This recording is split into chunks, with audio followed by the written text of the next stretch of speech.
From KQED Public Radio, this is Friday Forum. I'm Angie Coiro. Okay, it's an oldie, but punk music is still with us today. It's been around long enough, though, that we can look back now at the movement and say, what was that anyway? This hour, I'll be talking to Rikki Ercoli, whose candid photographs of early punk groups capture the excitement of that fresh energy. And we'll talk to rock historian Ed Ward about the emergence and legacy of the punk movement. That's coming up this hour on Friday Forum. We'll get started right after NPR updates the news.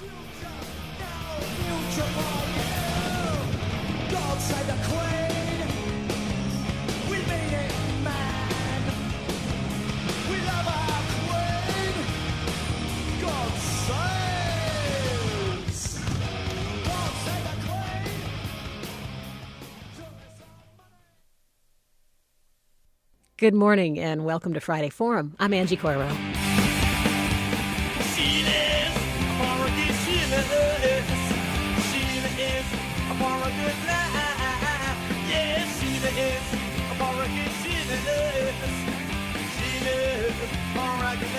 Man, I apologize profusely for those of you who just got out of bed and didn't know what the heck you were turning on your radio to.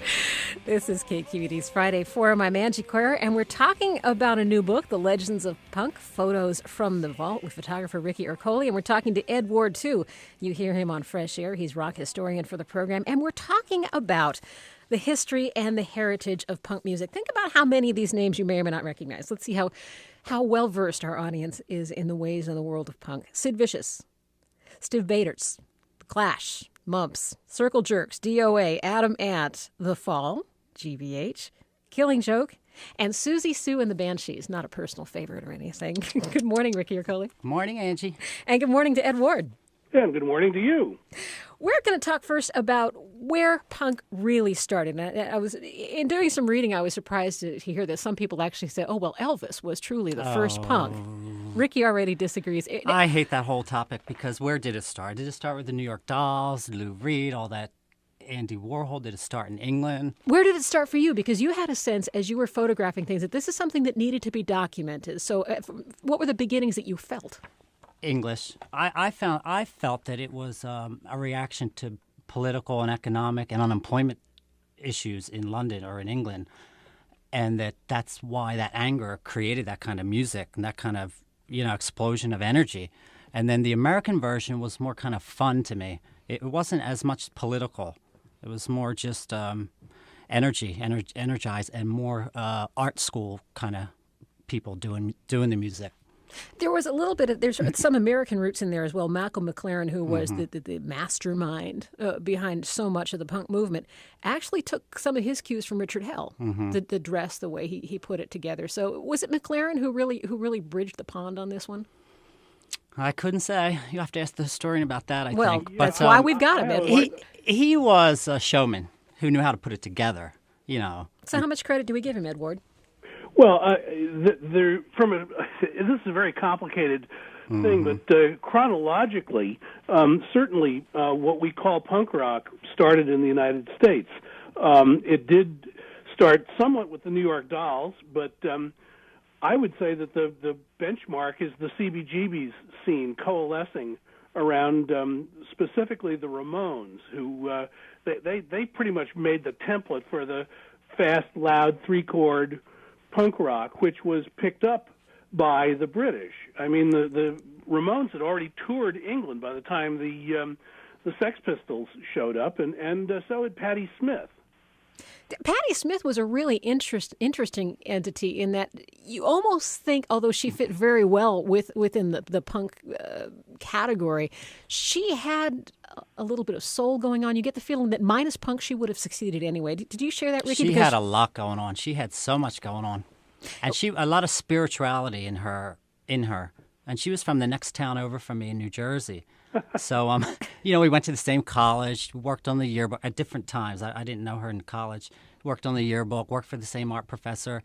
And I remember one day her mother called me at my house because I had sent a letter to Radio Ethiopia in Mantua, New Jersey, on the back of the Horses album. And I remember I was sitting out front on the curb. My mom called me, so I ran to the phone and I said, hello. She said, Rikki, this is Mrs. Smith, Patty's mom. I'd like to ask you to come over to my house. And, so I went over and she showed me the car Patty bought for her. She said that Patty thought that she had made it when she could buy her father a car. So she took me in the garage, showed me the car with the black leathers, you know. But she just was fantastic. Her poetry. I want to get back her to performances started quite early in the 70s. I think I saw her and Lenny Kaye in about 1973 at Rather Ripped Records in Berkeley. That's interesting because, Ed, you're taking me to my next question, which is, what is punk? At what point did you look at Patti Smith and say, okay, this is, I'm sure, I don't know if the word was even there yet, but this is a new movement that needs to be defined. Ed, what are the parameters for you? What's punk? Well, once again, I think we need to stay at CBGB's, and that was opened by Patti. Her boyfriend at the time, which was Tom Verlaine, who had a band called Television, they needed a place to play, and this was a unsuccessful bikers bar on the Bowery, and she went by there and found the owner, Hilly Crystal, and said, Hilly, my boyfriend's band needs a place to play, and I can guarantee that some people will show up if you book him. So Hilly said, yeah, sure, anything's better than the 12 people who sit around here drowning in beer every evening. So Television played, and of course they had all of these arty kids around downtown New York who knew them, and these people showed up, and Hilly had a good night, and he said, hey, you guys come back. He gave them a regular slot, and so this was due to Patti. Patti was older than a lot of the people on that scene, but she also had the energy and the drive and the connections with the mainstream bohemian circles, the St. Mark's poetry people over at St. Mark's Church there, which was a big scene for underground and unconventional poetry in New York at the time. Actually, we can see one that of the bands that wound up there was the Ramones, and once again, I think that's where we should really start the discussion of punk, the what we think of as punk today in the United States. Well, the Ramones actually had a strong sense of the music, and that wasn't necessarily true. Rikki, a lot of the people that you've captured in your book are as much about showmanship as anything else. Mm-hmm. I mean, no one is ever going to look at the Sex Pistols and say, this is the height of musical art. I would. You would? Yes. Talk about that, because we have... Well, I have a funny Patti story from CB's, because I liked seeing her there, and I remember, and it was a tiny little place, and I remember one time sitting there in a front little tiny round table, and the guy sitting next to me, I didn't know. All of a sudden, the owner came. It was this old woman, and she just threw him out, and I couldn't understand. I was really upset. I thought, why did she throw him out? He seemed like a nice guy, so I was going back to the bathroom. When you go to the bathroom, you have to go backstage, and Patti was standing there, and I said, Patti, she was always into refugees, helping refugees and this kind of thing. And so I said, Patti, people are getting thrown out of here for no reason. I don't know why. And she just turned to me with this kind of strange expression, said, well, am I my brother's keeper? And I just cracked up, because she was always doing her religious things, and her spirituality. And I just really liked her. It cracked me up. So she didn't really, she had the crassness as well as the poetry. It was a good combination for notoriety, kind of. Rikki Ercoli's new book is Legends of Punk, Photos from the Vault, and it's just out from Manic D Press. And we're talking about the history and the heritage of punk music. Ed, you've brought up the point that if you look at the contrast between American and English punk, you have the Ramones on the one side, and we also have a cut from White Riot, so you can hear the difference in there. So, Danny, have we got White Riot ready? He's going to work on that. Why don't you tell us what we're about to hear here, Ed? What are the differences we're listening for? Well, the thing is that as Rikki has already said, the British stuff, although there was a lot of pop music in it, dealt with real specific political and social conditions that didn't really exist for the audience that the punks attracted in the United States. Times were very, very hard in Britain when punk rock started. There was massive unemployment. I remember a friend of mine over there saying that a large percentage of the kids coming out of college would never have a job as long as they lived. There simply wasn't that possibility for them. There were no jobs. Mm-hmm. They were closing jobs. The miners' strike had been going on. there were people living in squats in London because they had to, not because they were making a political statement. It was a very, very hard time, and the winter of 1976 was one that everybody remembers as being really harsh. I mean, not only was Margaret Thatcher, actually she hadn't been elected yet, but not only was the government against them, but it looked like God was against them too.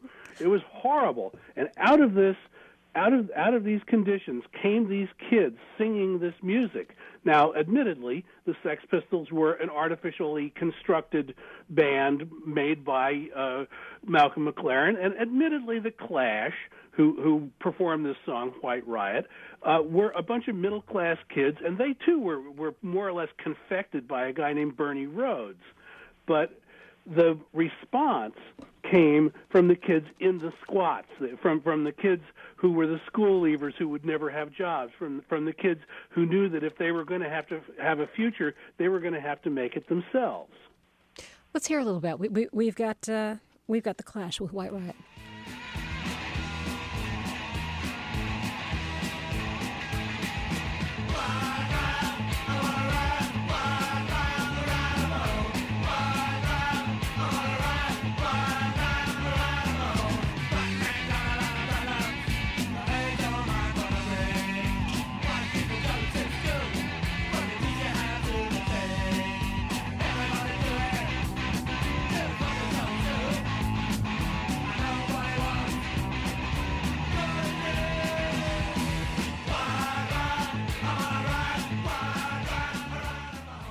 Rikki Ercoli, you went to England in 1979 to look into some of these differences. I did. I always wanted to get there. I felt like I had another life there as a street urchin, and I had to get back there. So the only way I could get there was take an exchange program through college. So I went to Bromley, Kent, where Billy Idol's from, Susie's from. There was a whole Bromley contingent. And it was, I liked Generation X and X-Ray Specs, who I really wanted to see, which is really why I wanted to go there more than college. But I also wanted to understand how it developed and what was, what it came from. And that was the only way I could see it by myself, for myself. And it was hard. Even in 79, there were strikes. It was in the winter I went. When I was there, Sid died. Like it was about 2 months after I was there, I think, that I saw that Sid had died. And there were strikes then, and there were oil strikes, and there was no heat, and it was interesting. It was really different. So Ed, what was the provocation then behind the American punk movement? Boredom. It was a reaction to the fact that the stinky old hippies had climbed up the corporate ladder and become the ruling force in the record business, and the stuff that was being put out was just pompous garbage. It was stuff that was so far away from the impulse of rock and roll, which is an impulse that any adolescent, any teenager can feel. That all of a sudden a group of teenagers just came up that said, "No, that's not the way it is," and they wanted loud, stupid noise. And they made stupid. Ed. I think we have an artistic difference here. There's things I can say about your music if it's of a certain sort. Believe me. Well, it was a thing just to do it yourself. No, we're not going to take that. No, we're not going to take these disco sweater vests and, we'll just do it ourselves. We'll make our own clothes. We'll make our own music. We don't need the lies. We don't need the falsity. the big productions. Who needs Yes? Who needs the Electric Light Orchestra? These and those were the good ones. Those are the good examples of that stuff. We've all forgotten some of the really horrid stuff that came out during that period. You know what else it's easy to forget is that way back then in the 1970s, there was no internet where you could exchange this kind of music and defy the playlists on the radio. So let's talk about how punk moved out of the clubs where this started and how it got distributed. I mean, with the understanding that punk had its shared concept of beginnings in the early 1970s. And, having lived in the Midwest, I can tell you it kind of got there around maybe 1977 or 78. So can we follow the path of punk? We'll start with Ed on that, and then we'll get Rikki's interpretation as well. Well, I think that the media played it up, outrageous, the Sex Pistols swore on television, and look at these dirty kids running around the Bowery of all places, the epitome of drunken, squalor in New York. This was what I think looked so attractive to the kids in the Midwest. I mean, if you were getting punk in '78, you were getting it pretty much as quickly as the above ground stuff was coming out. You may not have gotten a lot of the do-it-yourself 45s, and you may not have gotten the fanzines, but you were offered a route into that by the Sex Pistols record coming out, by the Clash records coming out, stuff like that did come out on major labels. Let's get Rikki's take on this, because you watched some of this. I did. Out. It was just too powerful and too bright to avoid it, to be able to close your eyes to it. And it was right in your face. And I remember one show I was photographing Deborah Harry Blondie at my college. I was on the yearbook staff. And a UP reporter interviewed me. And I thought, well, oh, great, because I'll just tell them everything they want to hear. We knife each other, we slash each other on the S&M and, all this kind of stuff. And so I said, oh, look, I had a scratch on my wrist. And I showed her, look, I slit my wrist today, just because that's what they were writing about. And I thought, just make it more. So she wrote about it. It went all across the country. And I was at work, and my father called me because he read it in the newspaper. And he was mad. But they knew me. They knew I always did that. And this is when I learned the power of the press. Because even though they know me, they slammed the phone down on me. My grandmother was crying. She thought I was in the hospital, But it's a parallel, because punk at the very same time was learning to work the press in exactly the same way. And that's what McLaren capitalized on in his creation of the Sex Pistols. He did not look, and I apologies to your artistic preference here, but he didn't look for people who had musical capabilities. Sid Vicious had never picked up a guitar. And look how great he was. Yes. But it almost from its roots was, in fact, a matter of playing on the press, the aha, putting one over on the system. Ed, is that consistent with your view? Yeah, sure, absolutely. We're talking about the power and the legacy of punk music. I'm talking to Rikki Ercoli, who has a new book out, wall-to-wall pictures from the world in the years of punk. It's called Legends of Punk, Photos from the Vault, and it's just out from Manic D Press. Ed Ward has a long history. He's a veteran of the rock and roll journalism wars, way back to writing for Cream, 35 years ago, Ed? And currently the rock historian for Fresh Air, and he's joining us from Berlin.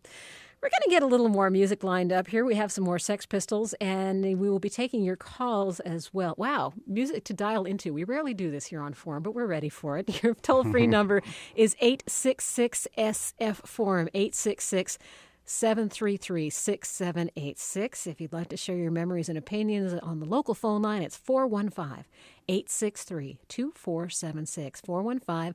415-863-2476. Forum@kqed.org is our email address, forum@kqed.org. Hey, loving myself. No feeling. No feeling. I got no feeling for anybody else.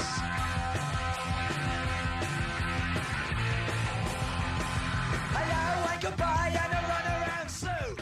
Follow me around like a pretty paddle.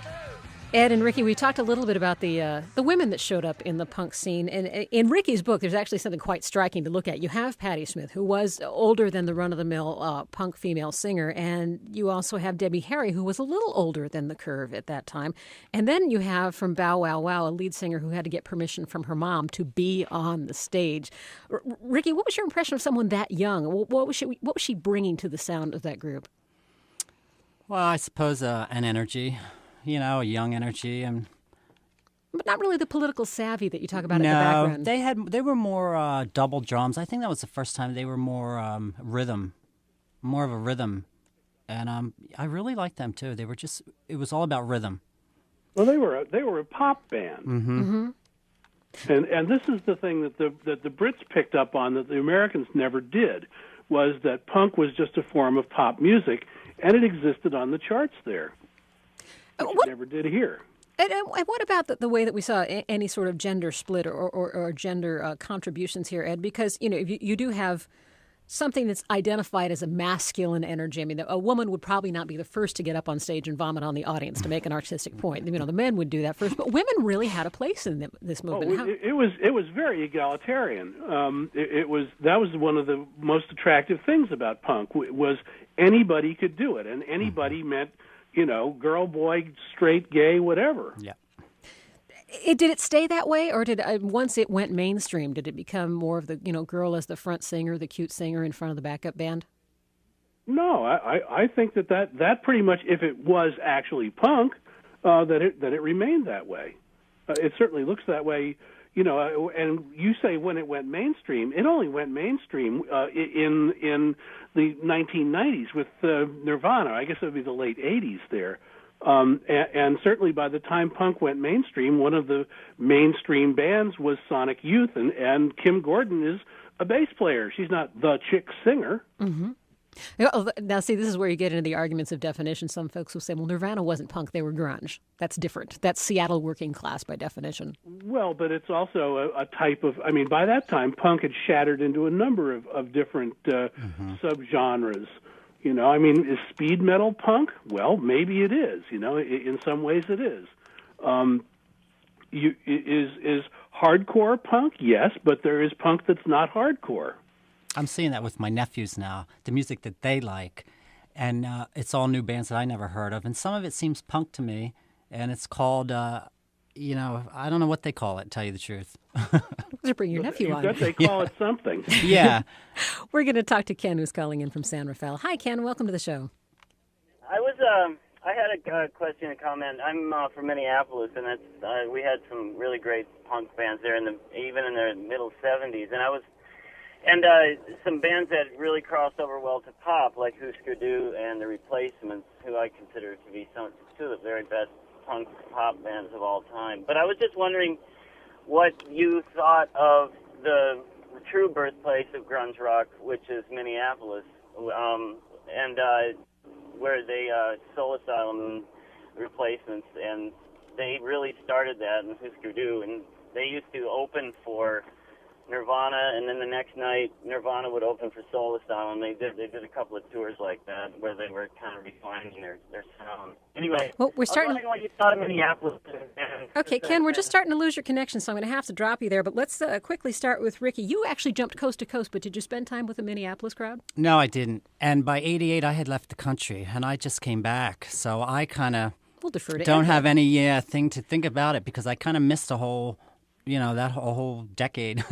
Ed, the effect. I went on tour with Husker Du for a few days for a story for Musician magazine, and I would quite agree that there were a lot of wonderful things coming out of Minneapolis, which Bob Mould was very, very anxious to talk about because he's not quite a big star kind of guy. He likes to share the spotlight with other people that he felt were worthy of it. And there were a lot of great bands. The Replacements, of course, being the other punk pop band from Minneapolis, but there were many, many more. I can't even think of them by now. Well, you have a break in which you can think of some more if you like. We're going to take a quick 2 minutes away from the show, and we'll come back with photographer Rikki Ercoli and rock historian Ed Ward here on Friday Forum. But I know it's only lust. Your kiss so sweet, your sweat so sour.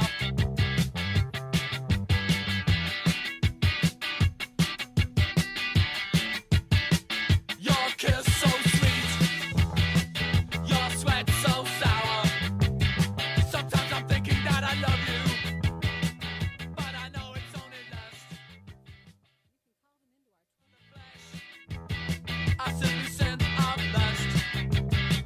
Sweat's running down. We'd like to hear your questions and comments about Forum. You can call them into our 24-hour comment line, 415-553-3300.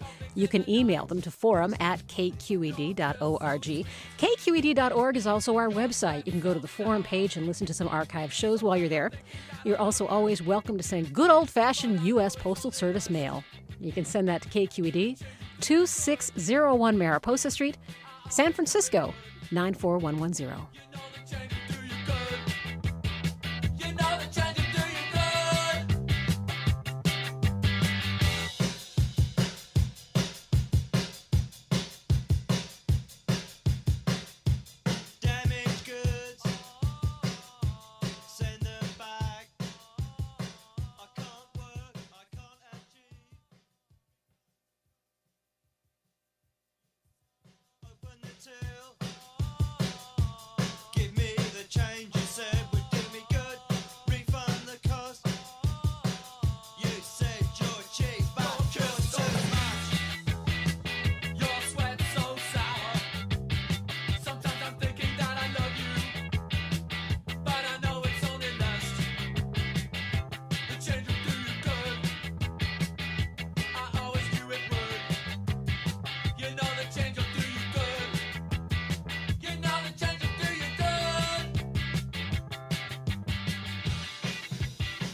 Lots of phone calls and email here on Friday Forum as we talk about punk music. Let's go to John, who's calling from Hayward. Hi, John. Hello. Hi, you're on the air. Yeah, hey, I just wanted to find out how you can be talking about the roots of this kind of music. I don't like putting labels on stuff. This disillusion kind of really honest rock and roll, and not be talking about the Stooges here, especially somebody from the Midwest and somebody who wrote for Cream, to be talking about the British bands and not be talking about the Stooges. I'd like to hear your response to that. John, I have to laugh because as you were saying that, I was scanning email and I hear from Russ, how can you talk about early punk music and not mention Jonathan Richman and the Modern Lovers? Well, we've only been talking for 25 minutes here, but Ed, can you pick it up and we'll toss it to Rikki after that? Oh, I would like to defend myself there because I reviewed the first Stooges album for Rolling Stone when it came out in 1969. I thought that we were focusing mainly on contemporary or the 70s punk movement, and it's true. The roots do stretch right back there, and they're an excellent example. It goes back even further than that to the Northwest, to bands like the Sonics, too. But, that's like hours worth of discussion there. Any comment from Rikki on that? I agree that it's hours worth of discussion, and that I think so many people had influences into it that, that's not a debate I'd even like to get into. I was a photographer, I am a photographer, and I was just photographing the whole decade. So to say who started it, where it came from, is everybody had influence. Everybody took influence from everything, including Elvis Presley and those rockabilly things. So many things. And a lot of people do say the Stooges often, as well as the New York Dolls. And well, in fact, your book, and this is actually interesting because it's the capturing of a time as well as a specific piece of art. You have Edith Massey in there, who was, her. Who was known as the Egg Lady in John Waters. Which one was that? Pink Flamingos? Mm-hmm. Yeah. So love her. So it was more than just the musicians at the time. There was a whole, forgive the word, the whole oeuvre of punk. Yeah, that's what I was trying to photograph. Not the bands, because even to this day, I don't remember the names of the bands, each person in a band, or the bass player, the guitar player. I was photographing the whole scene. The people, a lot of people also in the clubs, portraits, and I just to go around in all the bars in the clubs, just photographing in the dark where I could hardly see most of the time, and I would use it. Then I started doing infrared when I'd use a red filter so I could really hardly see, and everybody just knew me. I can't remember now, but I must have had my camera with me at every moment. So, there is a punk sensibility in the book because one of your notes says, this picture's blurry because I was really drunk. Yeah, that was in England. I don't know why I didn't photograph other things there. I went to college in England, so that was the cramps. Let's talk to Bill, who's calling in from Mantua. Is that correct, Bill? Hey, how you doing, Rick? Hi. It's Billy calling from Mantua, New Jersey. Oh, it's Mutant. He's a mutant. Yeah, he runs a whole family of mutants. Yeah. I just wanted to tell you guys, Patti Smith grew up down the street here from me. Uh-huh. And as you know, Rick, I've known her for years, and I still see her once in a while. And Patti Smith had told me a long time ago that she really hated the punks, and she really wished they didn't come to her show. What was that about? She didn't really feel that she was punk rock or represented punk rock. And she, after the Wave album came out, that's why she dropped out of the scene, because she didn't want to be associated with punk rock. She was too much of a poetess, right? Huh? She was too much of a poetess. Well, she thought that she was more artistic and better than that, and actually, I don't think she was, per se, but, I don't really consider Patti Smith a punk rocker, and I don't think she considers herself a punk rocker. Well, Edward, she's kind of hard to classify, isn't she? Not really, no. She's, I would say she came on the cusp of the old rock, hippie rock movement of the 70s. She wants to be more categorized with Dylan and the Stones and those lines, and not with the Sex Pistols. And matter of fact, her brother, who is dead now, I'm pleased to say, hated us, hated Sid Vicious, and we used to get in fights. Sid hit him on the head with a bottle one time. So. Yeah, and we used to get in fights with them all over New York City all the time. Remember that, Rick? Yeah. Bill, I thank you for the contribution. Edward, Patti Smith, does she belong in punk or not? Well, I mean, no, Patti is Patti. That's just the beginning and the end of that discussion. However, I would say that in terms of her relation to the punks, she one time told me that she called bands like the Ramones and the Sex Pistols my kids. because she said she did go over there well before any of those bands existed, and the next time she went over, there they were, and they were all coming up to her, and she appreciated that. She appreciated the attention. I don't think she felt she was a member of any group. Patty is Patty. That's it. Fair enough. Bob, Walnut Creek, you're next on the air. Hi. Hi, how are you? Fine, thanks. Great. I'm a big Sex Pistols fan. I saw them in San Francisco. I was thrilled that that they chose San Francisco as one of the venues for their shows. And I agree with the guy who says that was real art music. I certainly think it is. But my question is, I've heard many stories about how when the Sex Pistols first started, they couldn't play, and Sid Vicious never picked up a guitar and all that kind of stuff, and that other people actually played on those albums in their place. Kind of a Scritti Politti sort of thing. Is that true, or You mean Milli Vanilli or something? is it Milli Vanilli? Yeah. I don't know if that's true, but I don't think it is. No, I've never heard that. No. I've never heard. There are one or two recordings, I think, where a drummer was added to the mix. But as far as I know, all of the Sex Pistols albums are all of their records were made by them. Well, then they were great.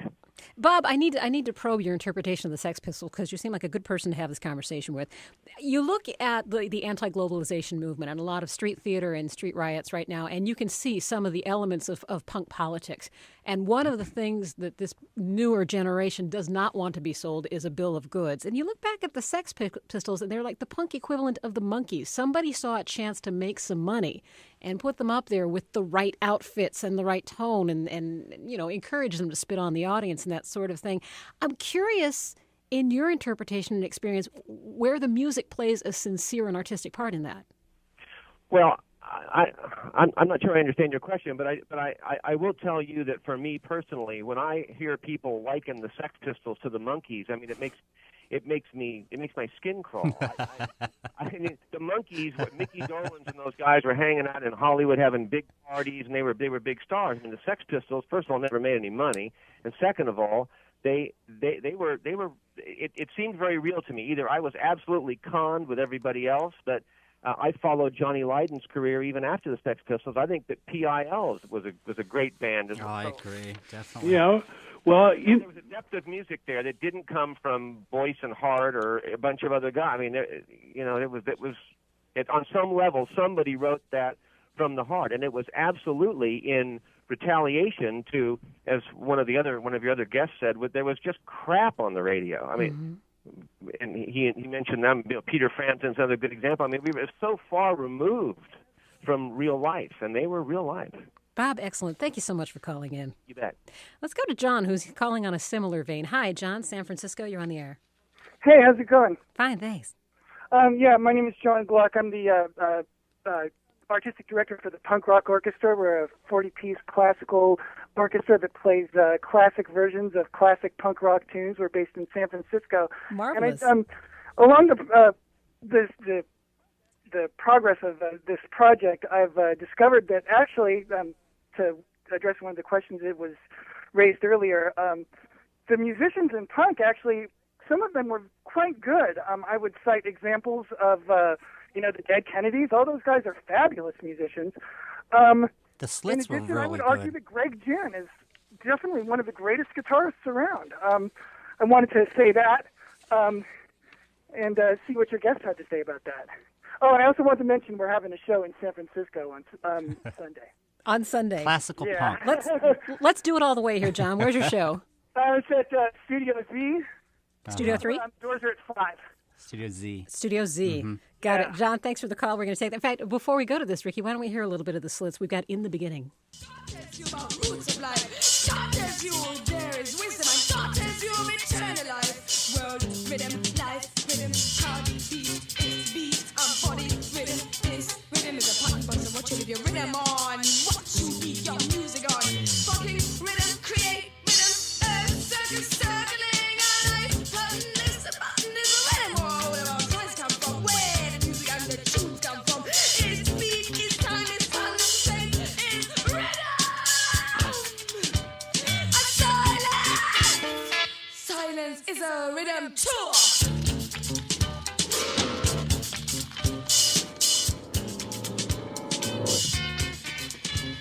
Definitely more than noise going on there, Rikki. Love it. Excellent. Very creative. Very complicated. And all female. They were fantastic. And a little bit trouble. I had to photograph them during an interview, and Ariop, the lead singer there, was notorious for being difficult, as I said in the book, and she kind of was nasty. But you still appreciate their music, which Love is it, love it, nice love journalistic distance there. Mm-hmm. Ed? A great trivia question here. John Lydon is married to Ariop's mother. Mm-hmm. No. Yep. Yes. That is great trivia. That's love. Love is love. You know, it's funny to have heard Bob's comment, Ed, and I was looking at something that came out from the BBC when Joe Strummer passed away, which was a year ago already. Pretty amazing. Yeah. But the ranting and raving of people like John Lydon, formerly Johnny Rotten, which made him a figurehead for a disillusioned generation in the 1970s, has now come to make him a figure of cartoon-style ridicule. That's pretty apart from Bob's reality. What's your take on that, Ed? Well, I mean, if he hadn't done the reunion and then the reunion of the reunion, and if this third Sex Pistols tour hadn't played Las Vegas at the Trump Casino, he might have had a little more credibility. If he'd kept on making PIL albums, which were excellent, but probably weren't making him a whole lot of money, I'd still feel that there was some artistic integrity left there. Let's talk to Nina, who's calling in from Guerneville. Morning, Nina. Welcome to the show. Hello. I was calling also just to give a San Francisco take on something that's going on tonight, actually, at a place called The Lab, which is on 16th Street between Mission and Cap. There are a lot of artists who were musicians and artists who were very active in the late 70s, early 80s, who are getting together tonight. Several musicians from different bands, member of Tuxedo Moon, Factrix, and these are people who never stopped performing or working in music or the arts, and the scene is coming back. It's in a different way, and it's involving a lot of younger people as well. Good point, and Nina. Anybody who is still interested should be aware of the fact that there is still a lot of stuff happening in San Francisco, and I also wanted to mention a book of photography by Jim Jacoy that is based mostly on San Francisco and Los Angeles, so there are some people from New York and Do you have a title on that, scene. Nina? Pardon? Do you have a title on that book? It's called We're Desperate. We're Put Desperate. together by Thurston Moore, Exene Cervenka, and Mark Jacobs. Okay, It gotcha. came out last year, and definitely worth taking a look at and buying. Thank you so much, Nina. Appreciate that. In fact, Nina brings up a question I was going to move to, and that is, what's survived from the punk movement in two senses? Both where are we seeing that influence of music today, and in terms of who of the personages are we still seeing out there being productive and doing new things still in the punk realm? Rikki? Still in the punk realm? I don't really know, since I'll tell you, like I said, I was out of the country and just have come back, and Well, you have a great perspective. I mean, you were in Thailand. I was in do you Thailand, see any and of the American punk influence on the music? Or British? for that No, matter? because I was really rural there, and all the music I heard for the last decade really were just the rural ding, ding, ding, ding, ding, ding, ding, ding, very different. And I just completely got immersed in that and really lost contact with everything else. Ed, And I kind of don't know anything anymore. Ed, you've been a little more nose to the grindstone on the movement. So, where do you see the vestiges of that today? Well, I mean, punk has become a rite of passage music for American youth and also for British youth. A lot of the old bands are still touring around Europe. I mean, the punk has had on the continent here, it's had an immense effect, and it's still a very vital form, which not only the old guys go to in memory of their youth, but a lot of young kids participate in the music too. It is the soundtrack for the anti-globalization movement here, certainly. As far as people from the original era, many of them are still making music or making art of some sort, and a lot of them have matured into superb artists. I mean, well, it's hard to come up with even. I mean, just ask me about bands, and I can tell you where they are now. Tom Verlaine is still playing guitar. He plays guitar with Patti Smith on occasion these days. And Oh God, I'm trying to think of American punkers who are still doing it. Probably the best idea would be to take another question. Not at all. In fact, I've got a whole pile of emails, so let me get to these are comments, so we'll just go through them quickly. Jim from Berkeley says punk was more than big name bands. For every band that made it, there were 1,000 that nobody heard of. Our scene was anti-commercial. People who made it big were sellouts. We hated the mainstream. We hated Reagan, and playing our music was a way to express our outrage. Rikki, I hear you agree with that one. Yeah, because I'm thinking now, why isn't there in this day and age right now, like this kind of punk thing coming back here in this country? As when I came back to America and just seeing what's going on politically with this wacko in the White House and everything, and I can't imagine why, or I can't understand why there isn't a real anger and a real motivation to do something about it and to get to get some kind of dissent in a loud voice as that punk rock kind of was, and as a whole movement coming back against what is going on. I think it seems like people are so asleep here, and that music at that time woke people up, or I think, and I just am really a little bit depressed that it's not happening right now. Well, But it is. Well, is it? In Yeah, that's fact, the thing. There's plenty of stuff like that. It's not being recorded on major labels because there's so much stuff out there. It's much harder to find, but the people who are looking for it are in fact finding it. They're finding it through MP3s on websites, and they're finding it played live at political rallies. It's out there. That's good. More email from Eric. Punk is usually called a sudden, explosive reaction to the corporate, big production, progressive rock music.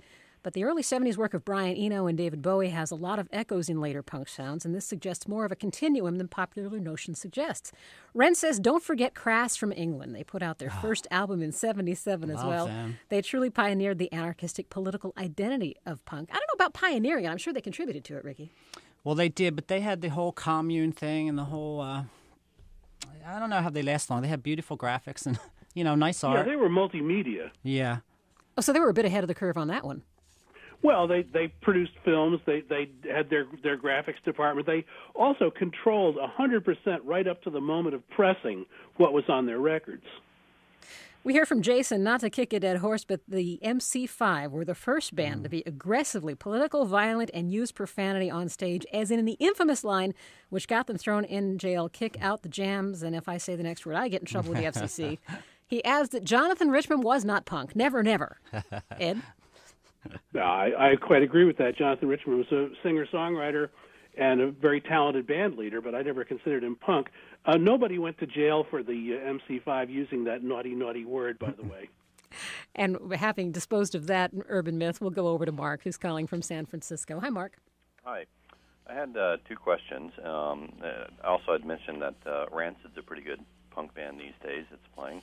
But my questions were, one, if they could comment about the influence of the Jamaican reggae sound into punk, which I guess later had the ska sound, as it was called. And then the second is, I think a lot of people these days think of punk, they think of skinheads, they think it's all racist, white supremacy type stuff, and they have this image in their head, and it's a shame that that's all people think about punk. And I'd like to see what they see, what your speakers say about that influence and how it kind of got subverted into that. The Jamaican influence, actually, we heard that first in Britain, then it kind of scooted over here. Was that right, Rikki? Yeah, it was excellent. I loved it. The specials, I mean, the Slits were all reggae, like we just heard, reggae and kind of jazz, fantastic. And between the punk shows, especially with the Clash, would be reggae songs. And I myself like quiet kind of reggae, heartbeat, rhythm music. So for me, it was fantastic. And I still am into reggae ever since. But and as far as I forget what the other question. Well, we're going to get to that in just a second. But actually, Ed, I want to bring you in on this question of the Jamaican roots, because that goes back to the roots of protest. Jamaican music actually has a history of protest in the lyrics. Yeah, but what the punk where the punks discovered it was because the other the main poor class in urban England were Jamaicans. And the Jamaicans had their music with them all the time, and that was something that the punks really identified with, was the sense of community within the Jamaican group, and with the fact that they too were refused by society. The Clash had that guy Don Letts, who was a Jamaican guy who was their selector, played music between their sets and at their shows. Well, to go to that question of the skinhead affiliation, there was a very violent curve to some of the music, but there was also the music called Oi that was coming up in, I believe, Germany at the time, Ed, and that was British. That was and to the ear though, that was punk music. I mean, if you weren't paying attention to lyric and orientation, yeah. So you can see where the punk is very simple. Even stupid people like racist skinheads can play it. But the punks were always like, I was in England in '79, and we would have to avoid certain areas where the skinheads were. So they would say, like, okay, tonight we're going out. Well, don't go past the McDonald's. The skinheads are there. Or we're in a club, and after the show, don't go out the door, the left exit door. The skins are out there, and they're waiting to, steel-toe boot us all. Well, that happened to Sid Vicious. He got his head kicked in for being in the wrong place. The skins were against the and at that time in London, it was a big the National Front was coming up, and they all wore swastikas and marched down the street, and it was a big Nazi sympathizer kind of group, and it was really massive. So they always fought the punks. But they also had their own punk rock band, which is really one of the earlier generation of skinheads. They were all about ska. Whereas if they saw a black person who might have been a ska musician on the street, they would have stomped him. It's not like these people are, great intellectuals or anything. A quick note from Robert. Very interesting, Robert. He says, slow down the Ramones and you get Brian Wilson and Chuck Berry. Interesting observation. Let's go to Stephanie, who's calling from San Mateo. Hi, Stephanie. Hi. I'd just like to comment on the reason that punk came about. I'm only 24, but I've been a punk for a good 10 years at least, and I'm a female, which, even though people want to believe that it's an equality in punk, it's not. There are many more males than females. And but I sing in a punk band. I'm in a punk band. We're totally political, but it's not rock and roll. It's different than like older men singing about girls, singing about cars. I hope so. Exactly, and I think that's where a lot of it came about. I absolutely agree. The Ramones had a huge influence. There's a large European scene, not just England. If you look at Finland, Sweden, bands that you can't even believe with guitar solos that aren't metal, that are punk guitar solos that define that, saw the Ramones in 77, 78 when they were touring across Europe. And I think that's something to take into consideration, that punk spurted out of everywhere at the same time, but the Ramones were touring all these places. So I just like to kind of disseminating it as they went along. I'm sorry? I said sort of disseminating it as they went along. Yeah, but the Ramones, the style, and punk is like Outcasts.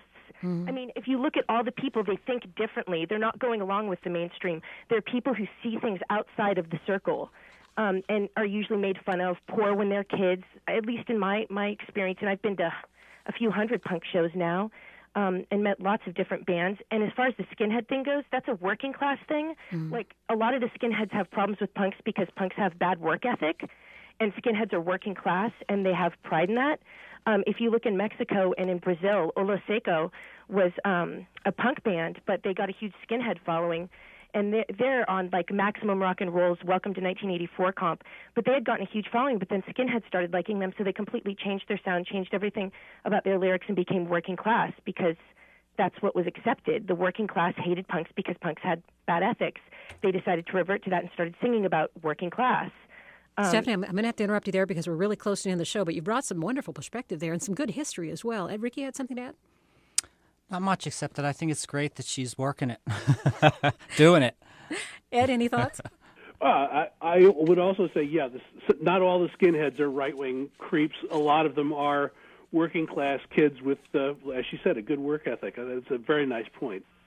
Some of the email we're getting reflects something Michael Krasny went through not too many shows ago when he was compiling a list of the 100 greatest rock songs of all time, and it inevitably comes down to definitions of what's rock and roll. Leslie writes in, surprisingly, don't forget the granddaddy of them all, The Who. Saw them a few times in 2000. Before Entwistle died, it was still an incredibly powerful performance. The Who as the roots of punk. Another perspective. Let's talk to Peter, who's calling from Berkeley. Hi, Peter. Hey, I'll just speak to a kind of a subculture of subculture here. My two twin loves in the 1970s and much of the 1980s were the punk scene and the Grateful Dead scene. And I actually have always found it interesting that there was kind of a subculture of people who were really into both of those. And I've always found it interesting that they're really in some ways more similar than different, where one was, lashing out, the other was kind of checking out. They both were kind of creating this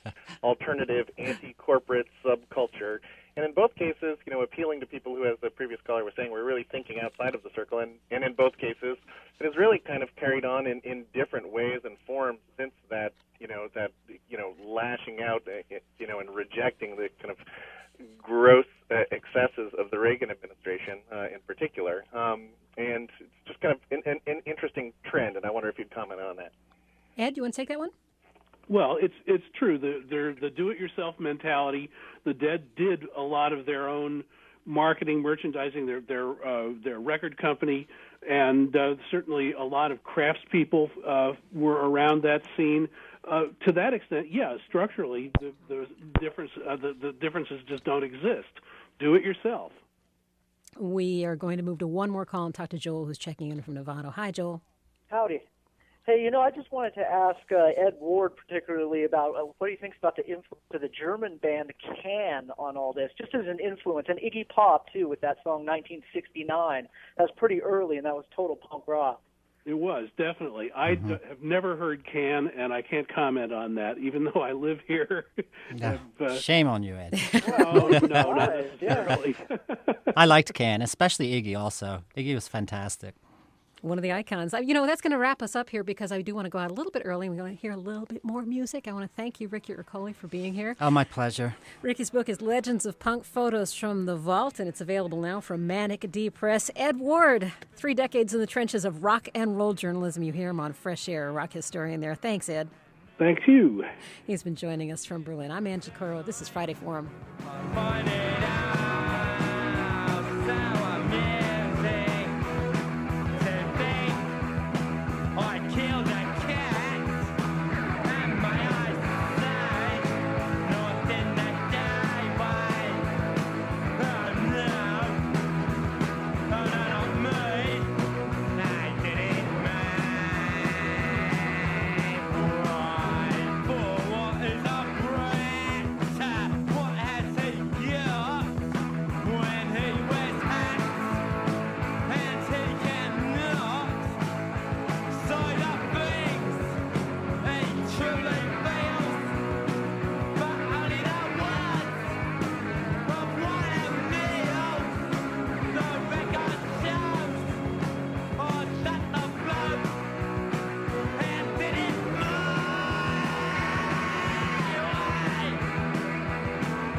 Funds for the production of Forum are provided by the members of KQED Public Radio and the Claude and Louise Rosenberg Jr. Family Foundation.